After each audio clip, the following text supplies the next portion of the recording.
You're listening to a mostly harmless cutaway. Mostly harmless. Mostly harmless? Oh, come. I think that's pretty good coverage for a disintegrated pile of rubble.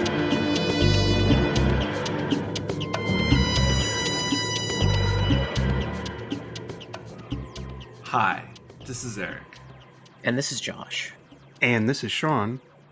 And welcome back. It's Mostly Harmless Cutaway, episode 188. We're just blowing past them now. Yes, we are. Episode 4, season 2. Yeah, Inside Baseball. We've covered the first 4 episodes in 6 days behind the scenes. I can't remember the last time that ever happened. It's the only way we're going to get these things out. On this podcast. So, episode 4 is Lucky Day. Lucky Day. Why is it called this? That's a terrible title. Is there something I missed? The beginning? The very beginning? Yeah, I mean, didn't the doctor say when he gave him the 50 pence piece, this is your lucky day? Oh, okay. Correct. And then it says lucky day at the end too. Okay. I did not notice that. Okay. I was not aware of that. I only watched this once, so okay. That's some wild stuff. That's weird, wild stuff. Thank you for yes, Sean. Thank you. I was not aware of that. You're correct, sir. Yes, that's correct. You are not correct. You ever go on YouTube and just find those clips of like? Oh, I totally do. Carcinio. And just fucking 3 sheets to the wind.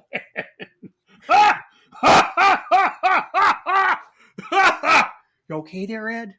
You know what? I think Caleb's going to start this episode with that laugh.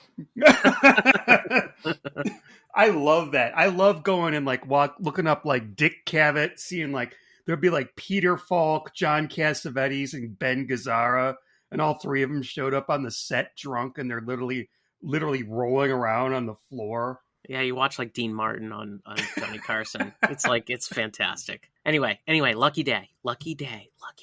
Okay. So right off the bat, we got some little timey-wimey, sort of. But then I immediately thought, this feels like Love and Monsters at the beginning. Yeah. Yeah, well, it certainly has the Dr. Light part of it, for sure. Because I was even thinking at first, we could return back to Shelton. Was that what his name was? No, Elton. Oh, sorry. Elton. Oh, by the way, Ncuti doesn't cry in this episode. Just throwing that out there. It's the first time he hasn't cried. Powerful. Just saying. Sean, you want to start? All right. First of all, I just want to say for once, I actually feel like I'm Kermit talking about this with Statler and Waldorf. Okay. I feel like sometimes I feel like I'm on the Grumpy Old Man cast, even though I am one of those grumpy old men sometimes. Well, how do you know? You don't know that yet. I can tell. I know you. I know you got. Well, Eric hides it, but I can read you like a book, Josh. You think you can? So you think I didn't like this one? I hide it. I could tell because you made noises. Last episode, somebody said, "Oh, we're going to see something different," and you went, "I heard you. I heard you, sir. You can't hide it." Well, did I like the last episode? No. Okay. So it's just possible that I might have liked this. Well, I kind of liked it. What'd you like about it?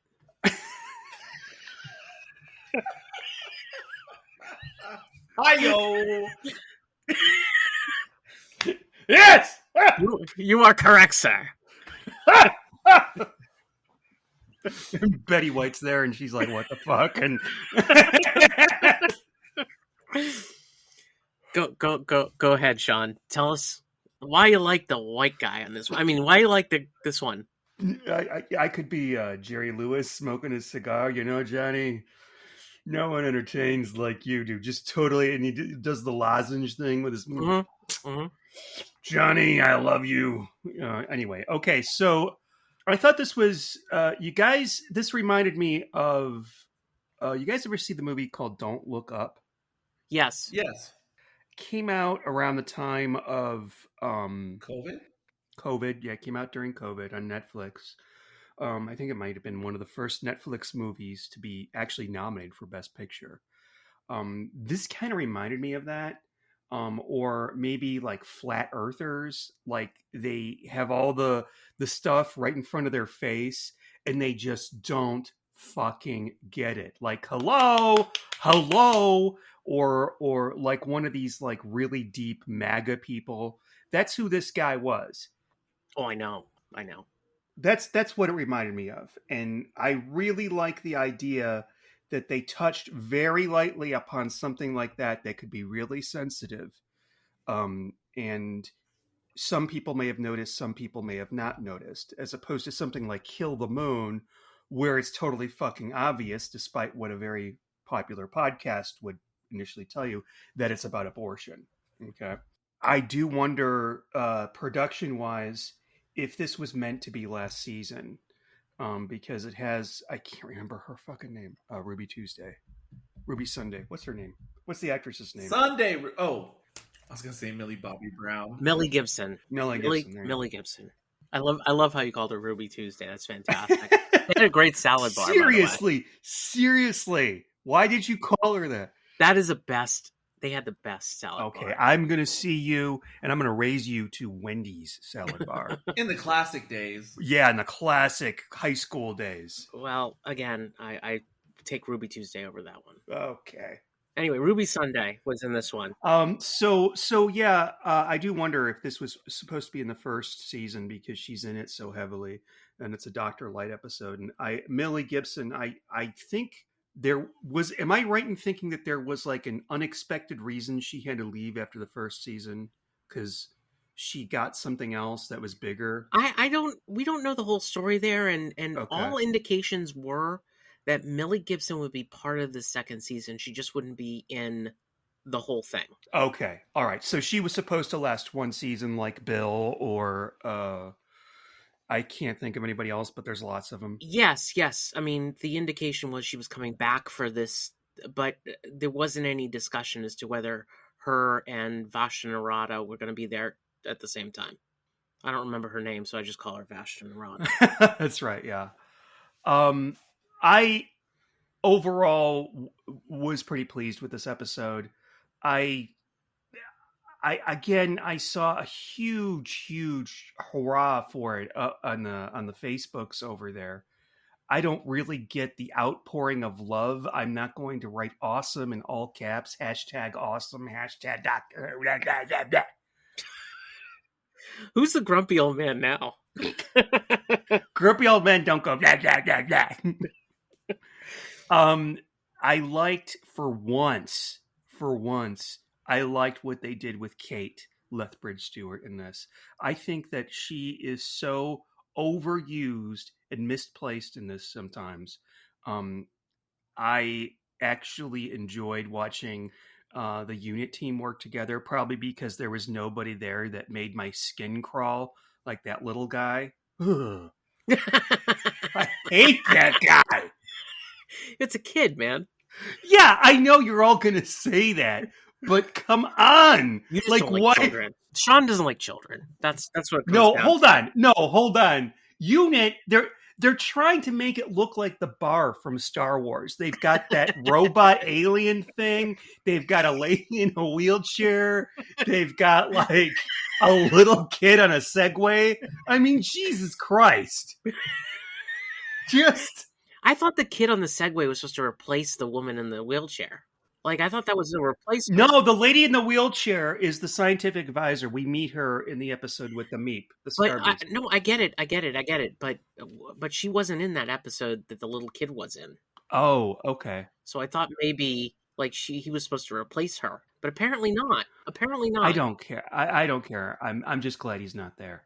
And it's not that I don't like children. I have No, it is. children. It totally is. It's okay. It's all right. We had 2 small children over here the other day with their parents, and they were perfectly fine, and I was very happy. And you're so glad that they went home. No, they were fun. Okay, all right, Sean. I believe But you. by the way, if you've got the kids over, if kids are coming over, and you're one who normally enjoys like edible things, you may want to put that away. You don't want to keep it on top of your toilet where you. Can you tell that this is the second one of two that we're doing tonight, folks? But no, I really like this, and I was surprised when the twist at the end was that he was actually bad, really fucking bad. Like even after he sees proof, that what was that thing called? Those dogs, The Reeks or something? the shrieks. The Shrieks. Yeah, clever name, guys. Well, I think they should have just used like weevils. Remember those from Torchwood? Those were creepy. That was the thing in Love and Monsters, wasn't it, at the very beginning? Oh, maybe. Oh, that's a good point. I don't know. Yeah, in the very beginning, when Elton is like watching from afar. And they have the Scooby-Doo scene. Yes. The Scooby-Doo Yes. scene. Yes. You know what? I was thinking, actually, Sean, I'm glad you brought up Torchwood, because that's what I thought this felt like. It felt like a Torchwood episode.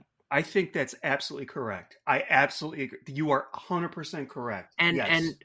and it's interesting because I was trying to figure it out. Like, I was about to send Eric a text saying I just watched the Sarah Jane Adventures, but it's not. It's Torchwood, and the way that Kate handled the situation was very Torchwood.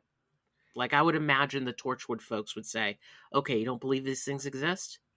All right, well, I'll put you in front of one." Yeah. The Doctor would never have gone for that, by the way. Exactly. Never, ever, ever, ever would have gone for it. And the other thing, by the way, Think Tank, not a lot of people have pointed this out, but you realize that that's a callback, right? Think Tank? That's a callback, man. That's a classic Who callback. Is that a thing to Invasion of the Dinosaurs? No, you're close. You're a couple episodes off. Robot? Yep, it was called Think Tank in Robot, which was, guys, a fascist organization that was like the Nazis. So that was kind of the thought process here. By the way, I liked it too, but I liked it more as a Torchwood episode than a Doctor Who episode. It felt more like Torchwood to me. And they're not making Torchwood episodes, so I guess it's okay to make a Dr. Light episode be like a Torchwood episode. So good. Big Finishes. Big Finish will have some kind of explanation as to where how Kate got the original thing into the cage. But I would say this, like, it came off more as I heard this a lot on the interwebs, that this was like a message to the old fans. Absolutely. Yeah. That that this was, including like Ncuti's lecture at the end. I'm getting kind of tired of the doctor lecturing people. I realize that you're making a political statement, but in the old days, they said that Doctor Who in the old days made political statements a lot, but they didn't do it overtly. And again, RTD's being overt in his, let's just say, hatred of a certain level of fandom that's out there that he believes are MAGA or fascist or whatever it is. Is that really a thing in fandom, though? It is. It's completely out is? there. Yeah, for sure. A lot of the RIP Doctor Who people are, I wouldn't call them MAGA necessarily, but I would definitely say that they are more on the side of, enough diversity, equity, and inclusion, enough of this, leftist kind of approach, whatever it is. Whatever. I don't like any of that stuff. I just don't pay attention much to that stuff anymore. But what I do know is that, Russell was sending a message in this episode, and his message was, the podcasters, the conspiracy theorists, all that stuff is dangerous. And the other thing he said that I disagree with was, we should trust our government resources, which I don't agree with. I get it. I get what the message was, and I don't necessarily agree with it. But I also think that, they took it a little bit too far, in that if this guy actually brought out unit resources and then screwed around with unit resources, that's like equivalent to screwing around with the FBI. Like, if you screw around with the FBI, you're going to jail. Mm-hmm. You're utilizing their resources so that you can get a good, stream out there. That would not be allowed. Also, like the doxing and stuff like that, like all of that stuff would put you in jail in minutes. And I don't know if it's true in Britain, but it's certainly true here. You can't do that. You'd be removed off social media at the very least, and at the very most, you'd be in front of a judge. Mm-hmm. So, like, I think that they made him more dangerous than he actually truly was. And then the fact that he was able to get into this very secret government building through one guy who was on the inside, like, that would not have happened. Like, if they had any security at all, none of that stuff would have happened. So, like, I just think, from this, again, I don't mind the story. I think it was fun. It was different. But I think that a lot of, and he's starting to go down this kind of unrealistic road where he's making these judgments and stuff like that. We're supposed to fear this kid, which I do not fear, because either the law's going to get him or your Weevil is going to get him. I mean, it was over the top. Like how powerful this guy really ended up being, when really he wouldn't have been that powerful. We're not talking about Joe Rogan here. This is the second time I mentioned Joe Rogan in the podcast. He's not Joe Rogan. He's a guy, in Britain that might have had some popularity there, but that's it. It would have stopped there. There wouldn't have been anybody who would have even cared about half the things he was saying in any other part of the world. I just, I think that RTD is going just a step beyond to make a point here. And, while I think the story was good, and I mean, Ruby Sunday, poor Ruby Sunday, who's beautiful and young and has to find a boyfriend via going on a freaking stupid podcast that she never should have gone on in the first place.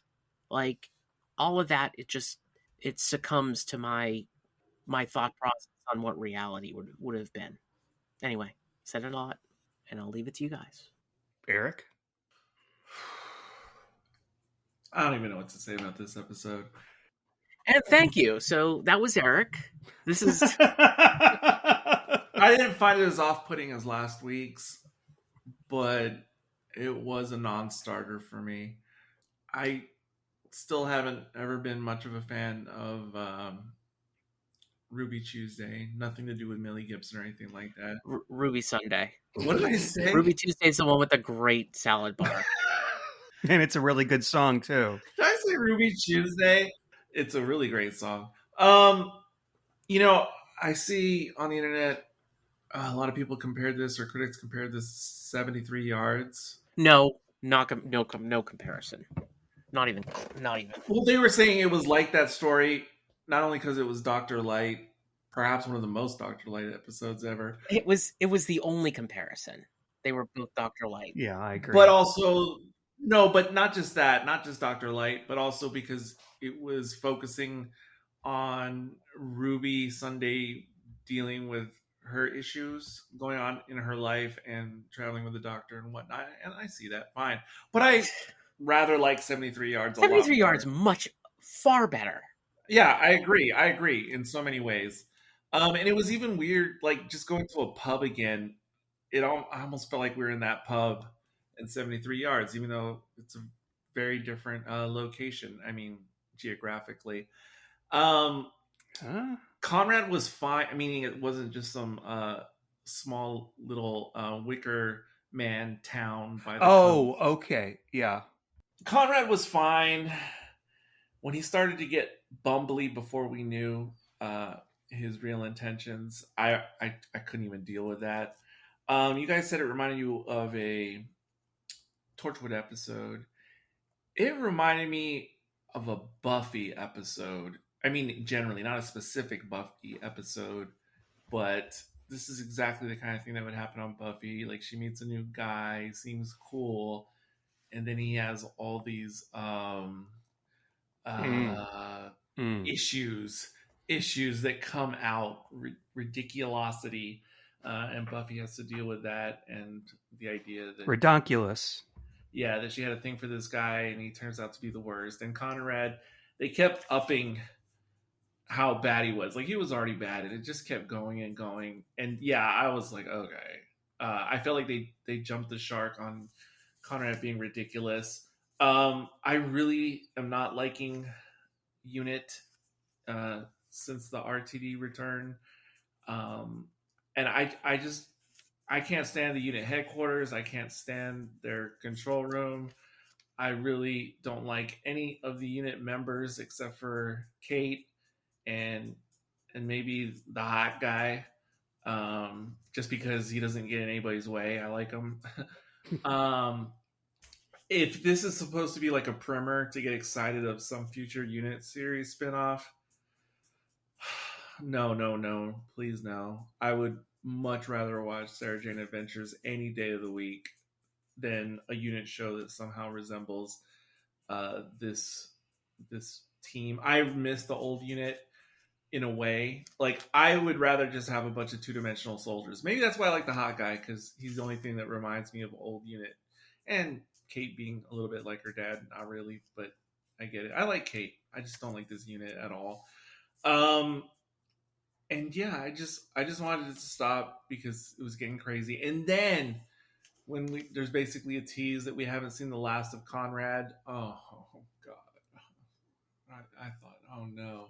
It's like picking up the ring at the end of. Oh Jesus, you know. But I was like, I don't want this guy back. And he's like so much worse than Adam in series 1. He's kind of like space racist from Rosa. He's way worse than Adam, except he's gonna come back and be like a recurring character or something. He's in league with Miss Flood, and no.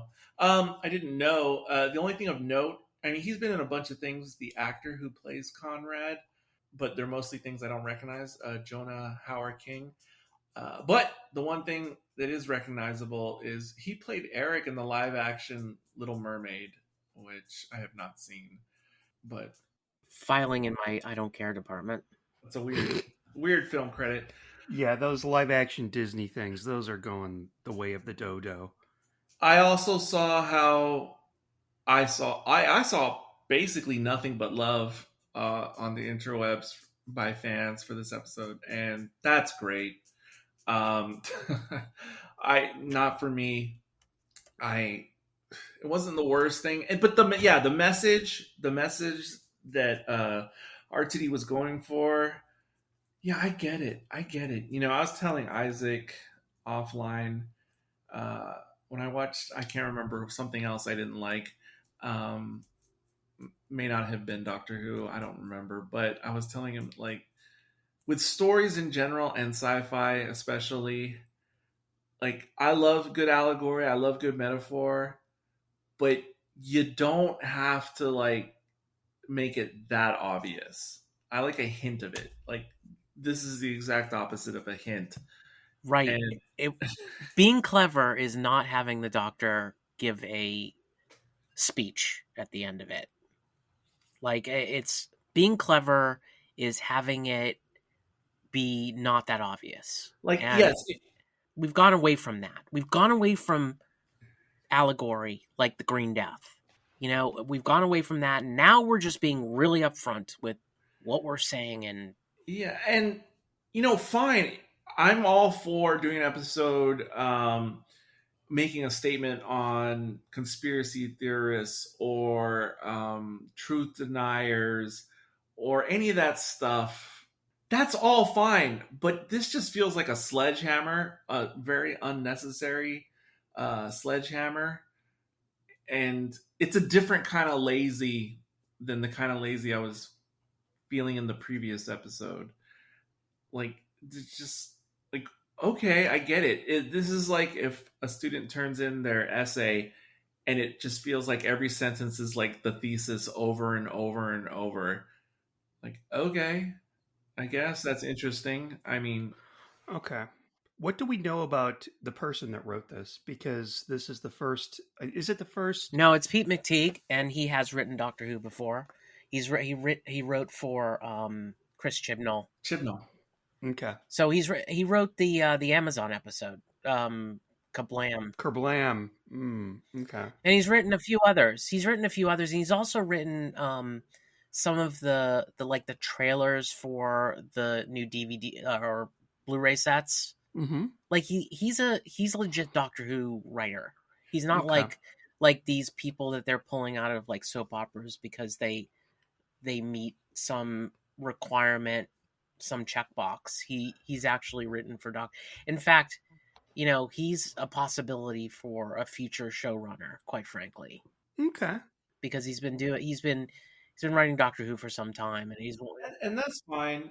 I'm not saying he's a bad writer per se, but I also, yeah, according to Wikipedia anyway, it also sounds like, you know, this subject and this type of episode is something supposedly RTD really wanted to do. So I'm sure they're working. I'm sure he wanted to do something like this. And that's fine. But yes, I would like it to be clever. That's all. The subject matter is fine. I get it. I would just like it to be clever. This is the opposite of clever. Somebody whale watching on the ocean or something? What the hell was that? No, I get cars drag race past all hours of the night. RuPaul's there? Yeah, that's it. But this was just a not for me episode, but not for the same reasons as last week. Last week was not for me because I just thought it was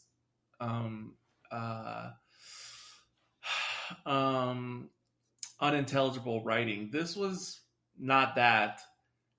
It's just, okay, do you have anything else to say? Or are you just going to flash the message like a billboard that keeps getting larger every 3 minutes? I don't think the message is that big. I don't think that people who aren't aware of the message or pay attention to things like we do would get the message. And I think for that reason, they wouldn't like this episode that much.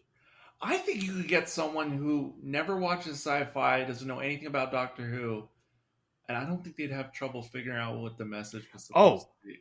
I do have to say though, if I knew nothing about Doctor Who, and I've never seen an episode. This is like alternate reality, Sean. And I saw this, I would be like, damn, I got to check this out some more, because this deals with like, you know. And then I'm like, okay, I'll watch this one from the beginning. I'll watch this from the beginning of the season. And then I turn on Robot Revolution and be like, fuck, this is another Sci-Fi Channel piece of shit. I would not have had that reaction if I watched this alternate reality me. I would have just been like, oh. This would be a difficult one to start with too, because like you have to establish unit and stuff like that. It's nothing, and it's not representative of most of the rest of Doctor Who. He's gotten a lot of meta stuff recently, and you know, there's a lot of meta stuff in Lux and stuff like that. Mm-hmm. But like just everything about this, and again, like I know, like I'm oversensitive to it. I see it all the time because like I'm looking for it, and that's obviously a problem. But if you'll notice, like most of Conrad's friends are white straight males. Conrad's a white straight male. He breaks her heart, which is awful. He lies to her. He's a terrible human being. And they're always the white straight male in the room is always the terrible guy. And I'm sorry, but like I realize that sounds really oversensitive and just one of those RIP Doctor Who people, you know, yapping about this. But like it's so obvious out there. Yeah, it is. Like he's the conspiracy theorist, is the, you know, the young white guy who, you know, had a terrible childhood. Again, we saw like child abuse in this. Okay, like I mean, it was straight out in front of you, the child abuse, and there's no father, right? Because we haven't seen a father in Doctor Who since about 1921. Or a good father since 1921. Rory's dad, he was great. Okay, fair enough. So 2012, fine. Go ahead, Sean. I'm gonna have to agree with you. This is what, the second one in 4 episodes to feature a character like this, and it is really blatant, and it bothers me too.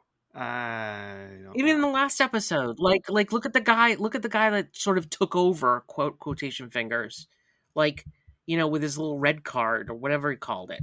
He was Asian. Was he? He looked Asian to me, or mixed Asian. Yeah. Okay, then I'm wrong. Probably really good looking when he was younger. But it's just it's getting to the point where, like, I'm looking for it. Like I'm like, yeah, my eyes are on it, and I'm like, I don't like listening to those guys because I'm not one of those people. I'm not an R.I.P. Doctor Who person by any stretch. And you know what? I feel really comfortable saying this. Like, if we were at a con and I was on a panel, I feel comfortable saying it. And I feel comfortable saying it on a podcast. But if a straight white male said it, they'd be fucking lambasted. And I'm a straight white male, so I guess I'm going to get... Mm-hmm. Well, I'm aware of what you guys are talking about, obviously. But those weren't the biggest hindrances for me in this episode, despite it being there. I'm not saying it's a hindrance. I'm not saying, Eric, please don't get me wrong. I'm not saying that's why I didn't like it or anything like that. All I'm doing is pointing out, like, some things that are getting more and more obvious as we go. The one reason that it stands out for me is that when we were first introduced that they were dating, I thought, oh, look at this. It's the same race couple in an RTD era story. Yeah, it's like the alarm bells went off, Yeah. Well, yeah, something's wrong here. Something's wrong here, and like most of his friends are white, and you're looking in a pub, but most of the people in the pub are white. Like, it's... Yeah, so it's like it obviously, like, puts on alarm bells for the whole thing. You're just like, okay, what's wrong with this guy? He's clearly not a good person. You know what I mean? Like, yeah. I was going to say, was anybody surprised by what happened? I'm like, I'm kind of surprised about what happened. I thought it was going to be more about, like, I thought, honestly, if RTD did something right in this episode, it was, completely flipping the script and basically saying, this isn't, Ruby's going to save this guy, right? And his reasoning for not taking the antidote, whatever it was, the antidote, the reason for him not taking it just didn't make any fucking sense to me. Like, really?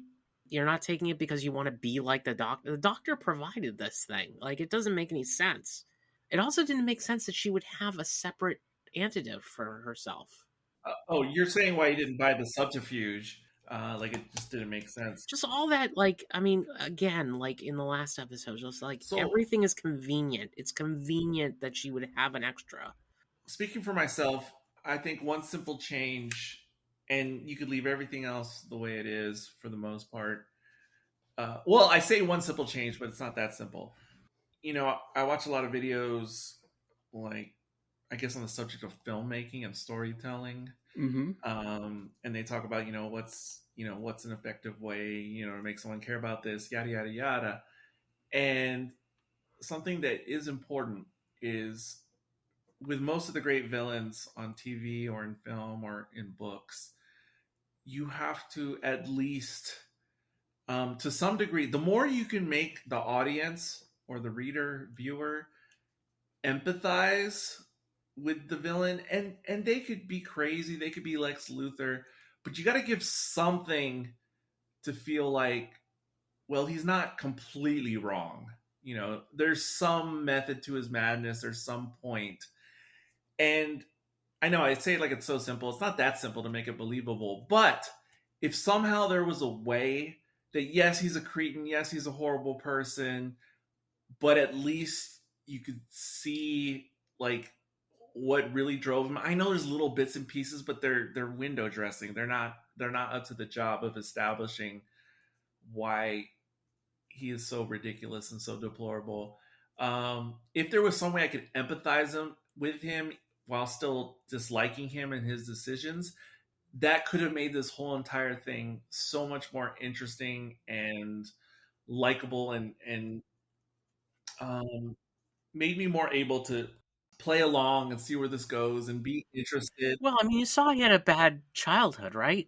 Yes, but that's not enough, because then everyone could be that bad for some such simple a reason. And the other thing is, Eric, like, he had more power than he ever deserved to have.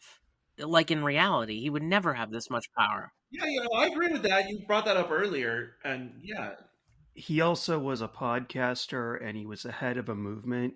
He was getting a lot of love from followers, a lot of love that he wasn't getting previously in his life.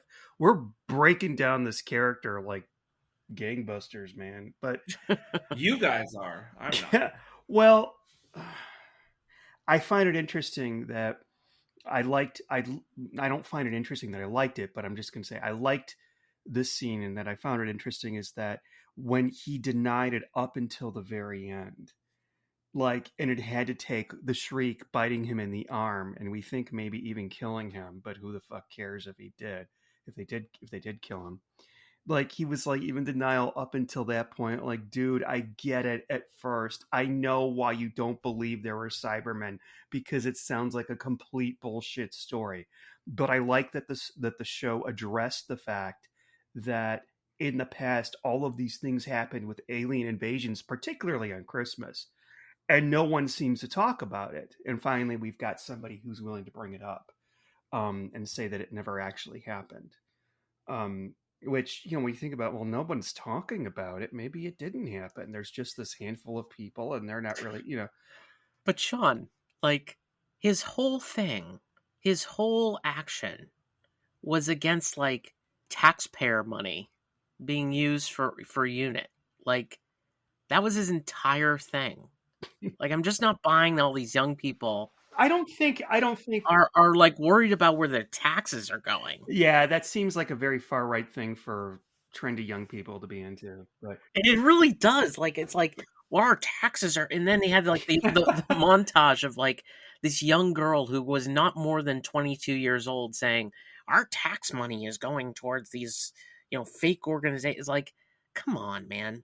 Like, nobody, like, it just didn't make any sense to me. Like, I mean, I don't want to say I have my finger on the pulse of young people. I don't. But at the same time, are they worried about where their tax money is going?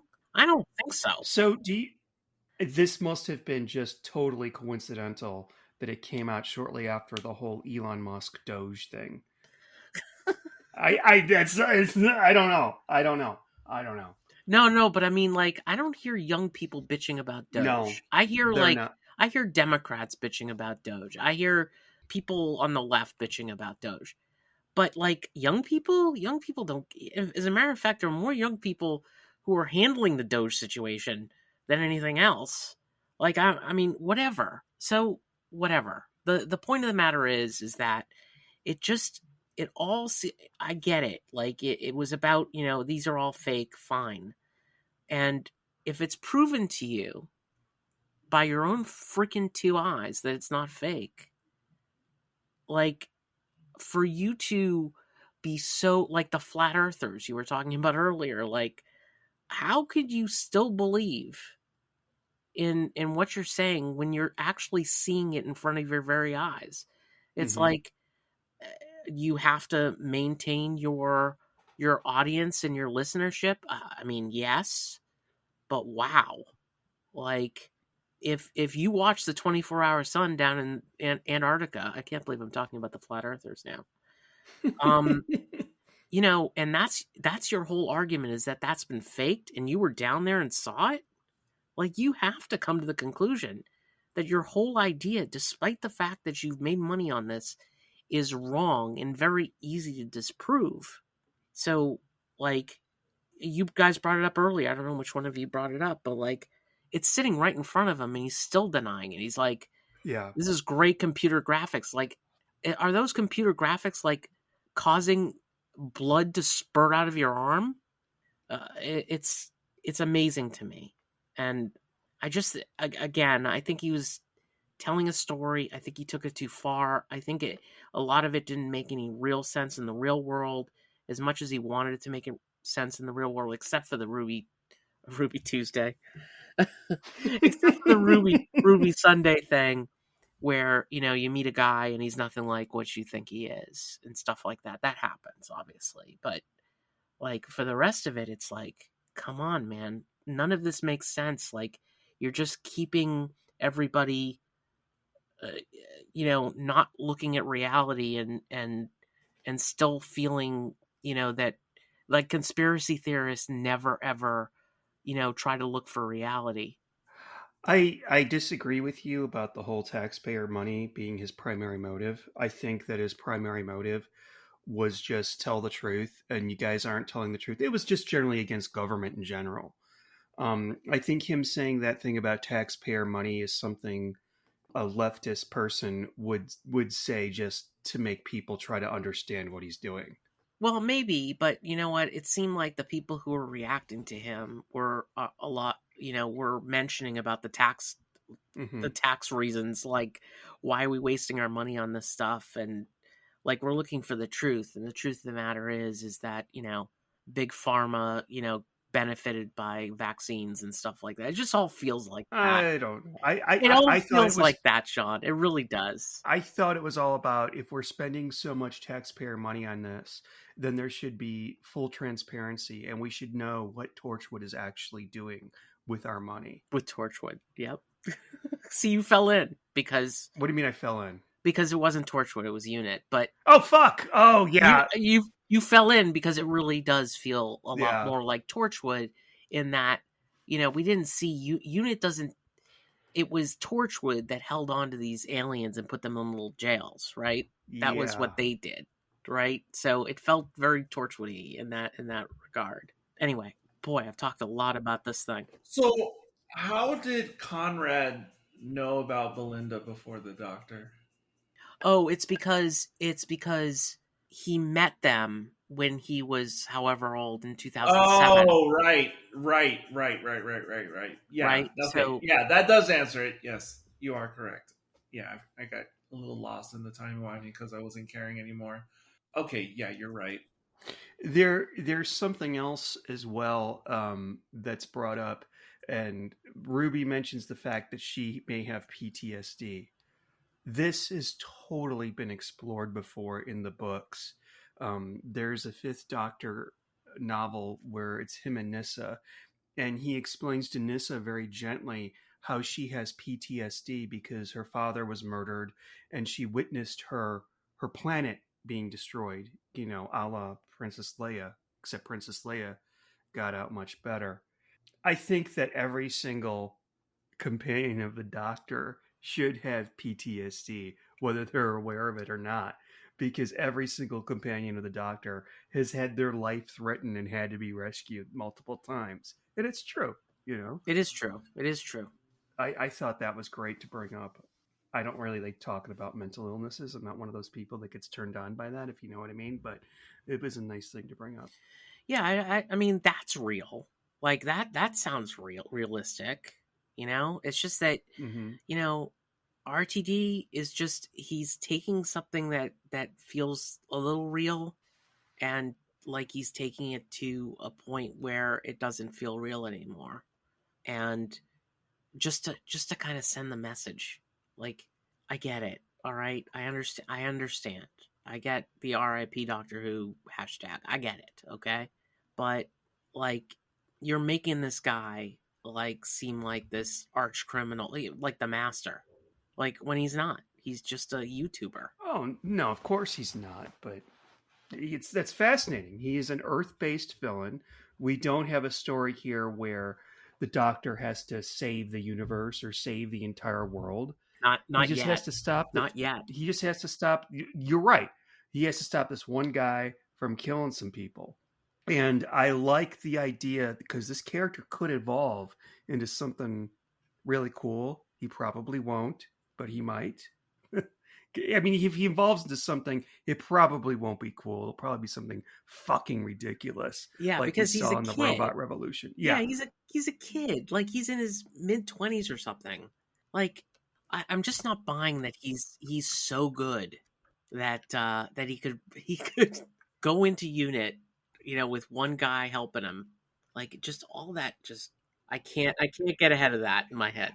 I will say the whole thing with him faking a relationship with Ruby, that's totally been done in real life. Mm-hmm. FBI agents have done that. Absolutely. James O'Keefe does it all the time.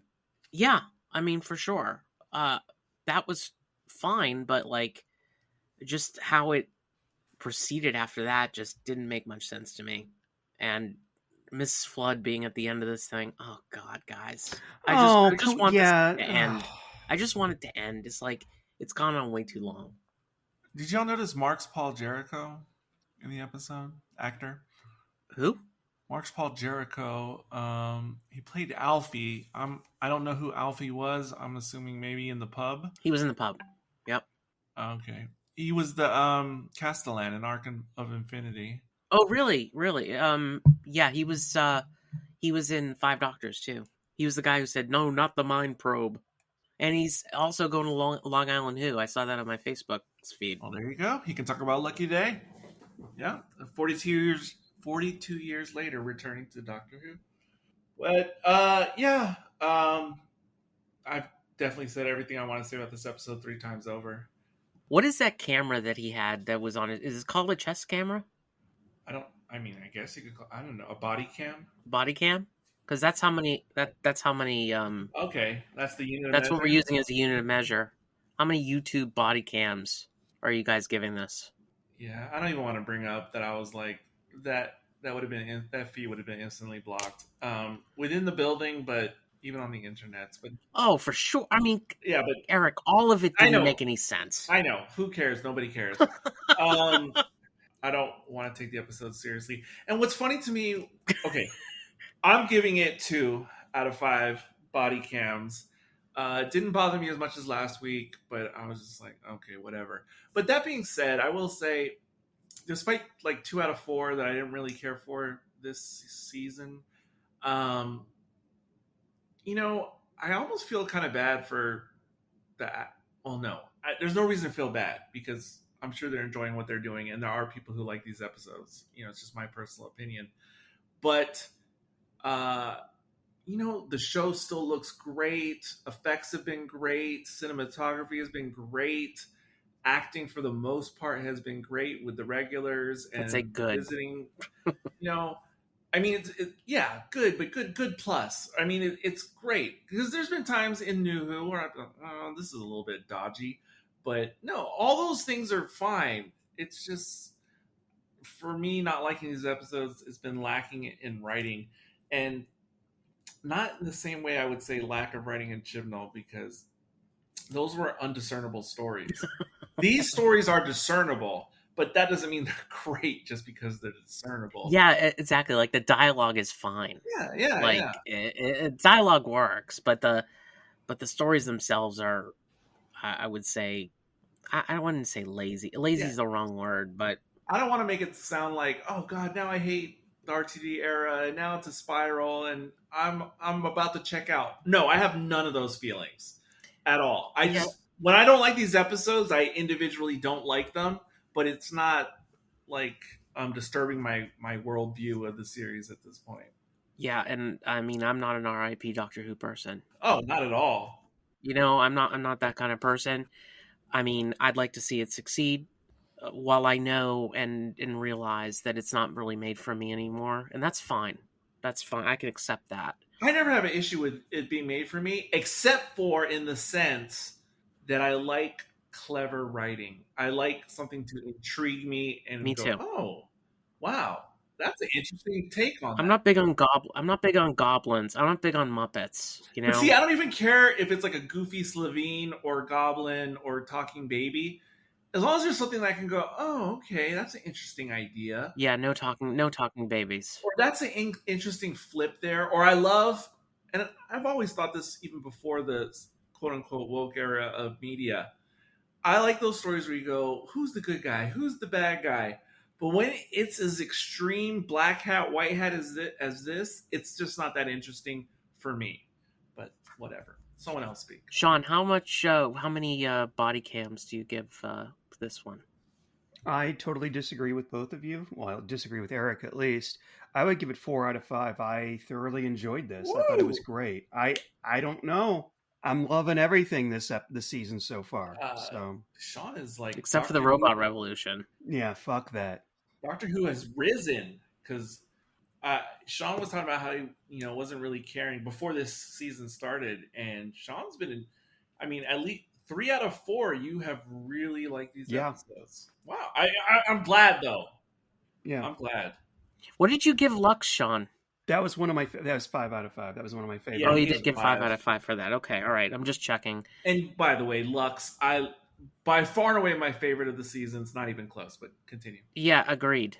Yeah, so I'm gonna give it 2.5 body cams, just because of that it lacks some realness, and like I loved Doctor Light episodes can be good. I didn't miss the Doctor in this one, so I give it credit for that. That's why like I give it 2.5, because like normally if the Doctor was really truly in this one, I probably would have given a lower grade. It just it lacks for me, and it the concentration on the message, enough is enough, and the reality of this, it just didn't feel real. So that's what I feel. Anyway, that's it. Yep. And I saw the teaser. I wasn't really paying attention, but looks like something very different next week. Yeah, this looks like the spider episode, I guess. The big spider. Yeah. Wait, which big spider episode? You're talking about Partners in Crime? No, not Partners. No, there's a big spider in this. There's a big spider in this next episode. You Yeah, said it you might saw be. the No, but when you said like the big spider, I thought you were referring to like the Trump Chibnall episode. No, or no, the no. Runaway Bride. Oh, okay. No. This is closer to not arachnids in the UK. It's closer to what was the one that we saw with David Tennant? Runaway Bride. It's closer to Runaway Bride. Okay. Oh, I don't like to hear that. I saw it, but I thought it was more like a cosmic spider. I think it's going to be a sequel to Planet of the Spiders. It's probably not going to be. All I know is I saw an actor who just looked like they had a wig and a fake beard. That's all I. Well, here, I mean, the other thing is like with the sequels and the little Easter egg on Think Tank, like it would not surprise me, Sean, if these were Metabulus spiders. Oh my gosh, you didn't go there. You're right. Yeah. Oh my god. Yeah, it would not shock me at all. I'm doing my surprise lady voice. Last thing I want to say, I've been wanting to say this. Surprise lady Oh voice. my god, a surprise. Oh my god. Okay. I'm sorry. Well, last thing I want to say, I've been wanting to say this since Lux, and I wanted to say it last episode, but the Doctor with the whole Vindicator device, it just because he's popping it out, trying to take reading, I don't know, for some reason, it gives this overall feeling of this season being something like the Key to Time. If only. Yeah, I'm not getting that. I'm kind of annoyed though that every time he carries it around, it looks like a guitar, and I'm afraid that he's going to end up playing it like a guitar, like Peter Capaldi at some point. I thought he was in Lux. I thought he was going to do a Peter Capaldi. I also think that it's too big, and the prop people, the prop people need to, like, the Doctor should be able to engineer a device that would be smaller than that. Yeah, it looks like it is going to do something unexpected, like late in a later episode, because it does look like a guitar. It does look like the little synth in like an '80s new wave band. It also looks like it can shoot at it's. I also don't even know what it does. I don't even know why they're having it out. He's taking readings to try to... it's so that they can target May 24th or whatever. I mean, look. Here's the thing, okay? Because we've been so good at that in the past. If they could have done like a new Key to Time season, I would have been all over that. That would have been great. Anyway, do you want to close out the show, Eric? Oh my gosh! I looked at the runtime of the tape. I can't believe it. Okay, closing out the show today. This is Eric. This is Josh. And this is Sean. And until next time. If you have some weirdo on freaking YouTube telling you, giving you conspiracy theories, don't panic, everybody. Good night, everybody!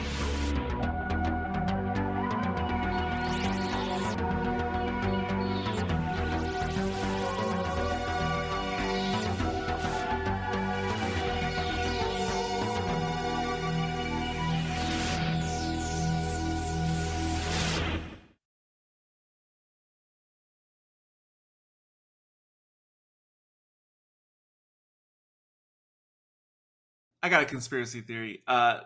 This season is going to wrap, and it's going to be great and profound. What if it's good? What if it was like What if it was like Key to Time, but instead of getting pieces of the Key to Time, they have to collect, like, let's pretend it was like 4 or 5 really important people in history, and they have to be like, it has to be like Bill That's You mean like Ted. the Ronnie in Time of the Ronnie? no. Miss Flood is the Black Guardian. A little bit like that, but it's not famous people, but it's just like important people that have something to do with something, so that he gradually gets more companions as the season goes by, up That's to a good 4 idea. or 5, and then discard them all at the end of the season because he's completed his quest and they've become space dust or whatever. Figure it out. I can't tell if this is an excellent adventure or a bogus journey.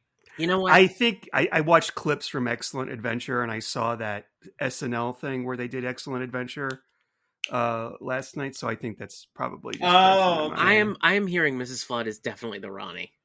Black Guardian.